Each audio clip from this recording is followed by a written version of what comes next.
7 থেকে 8 মাসের মধ্যে কিভাবে একটা নতুন সেতু ভেসে গিয়েছে? কার্শিয়াঙে দুধিয়া সেতু ভেঙে পড়ায় প্রশ্ন তুলেছেন মুখ্যমন্ত্রী শুভেন্দু অধিকারী।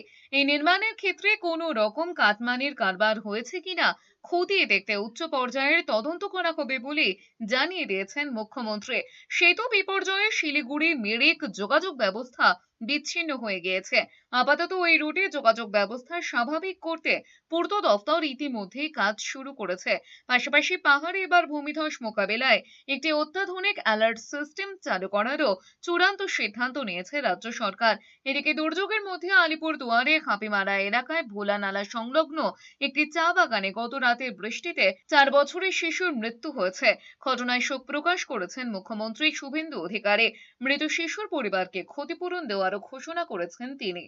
যে ব্রিজটা দেখুন, এই বৃষ্টিতে ব্রিজ চলে যেতে পারে, কারণ ওখানে যেভাবে পাহাড় থেকে স্রোত নামে, এটা অনেক বেশি প্রেসার থাকে, এটা সবাই জানে। টেকনিক্যালি যারা করেন তারাও জানেন, এবং যারা আমরা টেকনিক্যাল পার্সন নয় আমরাও জানি, আপনারাও জানেন।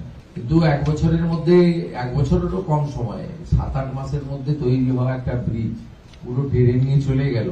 সেখানে কাটমানি ছিল কিনা, গুণগত মান ছিল কিনা, সেগুলো আমাদের বিচার্য বিষয়ের মধ্যে পরে থাকবে। কিন্তু এখন গুরুত্বপূর্ণ রাস্তা রেস্টোরেশনটা আগে।